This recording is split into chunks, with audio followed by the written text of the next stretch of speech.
नमस्ते, आपका स्वागत है स्वर योग विज्ञान के सेशन 2 में। आज हम बात करेंगे 3 नाड़ियों का, जो हमारे शरीर पर किस तरह से प्रभाव करती हैं, उनके बारे में जानने की कोशिश करेंगे। तो सबसे पहला सवाल कि हमारी सांसें कैसे चलती हैं? अगर आप गौर से देखोगे तो सांसों का एक पैटर्न होता है। ज़्यादातर सांस हमारी एक नासिका छिद्र से चलती है, चाहे वो बाएं नासिका छिद्र से या दाएं नासिका छिद्र से। ऐसा हमें एहसास होता है कि हमारी दोनों नासिका छिद्र से सांस बराबर चल रही है, पर ऐसा वास्तविक में होता नहीं है। ज़्यादातर सांस एक ही नासिका छिद्र से चलती है, चाहे वो नासिका छिद्र आपका बायां हो या दायां हो। पर सबसे बड़ा सवाल होता है कि हम कैसे मालूम करें कि कौन सा नासिका छिद्र से हमारी सांस इस समय ज़्यादा तेजी से चल रही है, बाएं से या दाएं से। तो इसको जांचने के हमारे कुछ मेथड्स हैं, जिनसे सबसे पहला जो मेथड है कि हम अपने हाथ को लें, अपने नासिका छिद्र के पास ले जाएं। जब नासिका छिद्र से सांस हमारे हाथ पर लगेगी तो हमें पता चलेगा कौन से नासिका छिद्र से तेजी से सांस आ रही है, दाएं से या बाएं से। उस समय दोनों नासिका छिद्र लगेगा, आपको दोनों नासिका छिद्र से सांस आ रही है, पर ऐसा नहीं होता। एक नासिका छिद्र से आपको तेजी से सांस आती हुई दिखेगी या महसूस होगी। दूसरा जो मेथड है वो बहुत आसान है। उसमें क्या करना है, आपको 2 छोटे-छोटे पेपर के टुकड़े लेने हैं बराबर साइज के, उनको अपने नासिका छिद्र के पास में रखना है। और जैसे ही आपकी जो नासिका छिद्र से सांस आएगी बाहर, तो आपको आराम से क्लियरली दिख जाएगा कि कौन सा पेपर है जो ज़्यादा नीचे जा रहा है। इसका मतलब है वही नासिका छिद्र आपका इस समय एक्टिव है, चाहे हो सकता है वो बायां नासिका छिद्र हो या दायां नासिका छिद्र हो। अब आपको ये मालूम कर लिया आपने कि आपका दायां नासिका छिद्र या बायां नासिका छिद्र कौन सा छिद्र है जो एक्टिव है। अब हम इनके बारे में जानने की कोशिश करते हैं। तो स्वर योग में जो ये बदलाव है बाएं नासिका छिद्र से दाएं नासिका छिद्र का, ये एक निश्चित समय में होता ही रहता है, चाहे वो 1 घंटे में हो, 1.5 घंटे में हो, 2 घंटे में हो। ये टाइम है, ये डिपेंड करता है आपकी शारीरिक और मानसिक क्षमता पे। कई बार डिपेंड करता है आप कौन सा कार्य कर रहे हो। अगर कोई शारीरिक मेहनत ज़्यादा कर रहे हो तो दाईं नासिका उस वक्त उस समय ज़्यादा एक्टिव हो, या कोई मानसिक काम कर रहे हो तो आपकी बाईं नासिका उस समय एक्टिव हो। अब हम जानने की कोशिश करते हैं ये जो लय है, दाईं नासिका से बाईं नासिका, बाईं नासिका से दाईं नासिका, कुछ समय में जो चेंज होती रहती है वो हमारे मानसिक और शारीरिक चीज़ों को पूरी तरह से कंट्रोल करती है। अगर यह लय प्रॉपर नहीं है, संतुलन में नहीं है, तो हमारे शरीर में कुछ ना कुछ गड़बड़ हो सकती है। माना कि आपकी दाईं नासिका छिद्र 3 दिन लगातार चले या बाईं नासिका छिद्र 3 दिन लगातार चले, तो इसका मतलब है आपके शरीर में कुछ ना कुछ गड़बड़ हो सकती है। अब हम जानने की कोशिश करेंगे स्वर के प्रकार, कितने प्रकार के स्वर होते हैं, उनका क्या क्या प्रभाव होता है।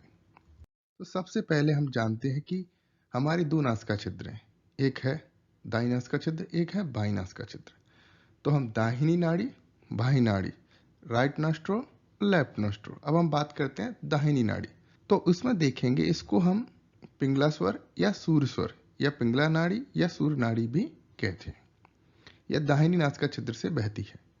तो उसमें क्या होता है, ये नाड़ी जब एक्टिव होगी तो हमारी जो सांसें हैं वो दाहिनी नासिका से काफ़ी तेजी से आ रही होंगी, वो नाड़ी हमारी एक्टिव होगी, तो हम उसको सूर्य स्वर या सूर्य नाड़ी कहेंगे। अब हम बात करते हैं बाई नाड़ी की, लेफ्ट नोस्ट्रो की। इसको ईड़ा स्वर या ईड़ा नाड़ी, चंद्र स्वर या चंद्र नाड़ी कहते हैं। इस नाड़ी में जो आपकी सांसें हैं वो चंद्र स्वर मतलब लेफ्ट नोस्ट्रो, बाएं नासिका छिद्र से बह रही होगी तेजी से, दाईं नासिका छिद्र के अपेक्षा। तो इसको हम कहेंगे चंद्र स्वर या चंद्र नाड़ी। अब हम बात करते हैं तीसरी नाड़ी की, जिसको बोलते हैं सुषुम्ना स्वर या सुषुम्ना नाड़ी।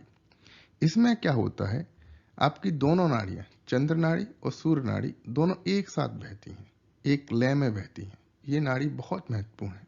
अब हम जानते हैं एक एक नाड़ी के बारे में। तो सबसे पहले हम देखते हैं दाहिनी नाड़ी, जिसको हम सूर्य स्वर कहते हैं। यह प्राणिक ऊर्जा का सिंबल है। कोई भी शरीर में गतिविधि होती फिजिकली, वो सब सूर्य स्वर में होता है। जैसे आपको किसी से लड़ना है, जिम करना है, या कोई और भी फिजिकल काम करने हैं, तो वह सूर्य स्वर में होते हैं। जब हम खाना खाते हैं तो खाना पचाने के लिए जो हमें एनर्जी की जरूरत होती है वो भी सूर्य स्वर से ही मिलती है। तो इसलिए सूर्य स्वर जो है वो बहुत महत्वपूर्ण है खाना पचाने में। अगर आप जब भी खाना खाओ तो कोशिश करो आपकी सूर्य नाड़ी उस समय चल रही हो, दाहिनी नाड़ी आपकी चल रही हो व दाहिनी नासिका से श्वास तेजी से आ रही हो। अब देखते हैं चंद्र। चंद्र है बिल्कुल शीतलता का प्रतीक है, जिसमें मानसिक ऊर्जा से जुड़ा होता है। आपको कोई भी ध्यान लगाना है, विश्राम करना है, शांति से बैठना है, तनाव को कम करना है, आप चंद्र स्वरूप अपना एक्टिव कर लो। आपको धीरे धीरे एहसास होगा कि आपका तनाव कम होते जा रहा है। अब बात करते हैं हम सुषुम्ना स्वर या सुषुम्ना नाड़ी की। यह नाड़ी दोनों नासिका से बराबर बहती है, जहाँ पर चंद्र स्वर और सूर्य स्वर दोनों बराबर तरीके से चलता है। यह नाड़ी हमारे मन, मस्तिष्क और शरीर को संतुलन में लाती है, एक साथ जोड़ती है। यह नाड़ी बहुत महत्वपूर्ण है अगर आप आध्यात्मिक पाथ पे बढ़ना चाहते हो। आपकी जो आध्यात्मिक जागरूकता उसको बढ़ाएगी, आपकी आध्यात्मिक ऊर्जा को बढ़ाएगी और आपको धीरे धीरे परम ब्रह्म से ये नाड़ी आपको जोड़ने की कोशिश करेगी। और आपको महसूस होगा कि जब आपकी ये नाड़ी बहुत समय तक चलती रहेगी, जैसे 5 मिनट या 10 मिनट तक ये नाड़ी चलती है, तो आपको महसूस होगा कि आपकी आध्यात्मिक एनर्जी कितनी बढ़ रही है।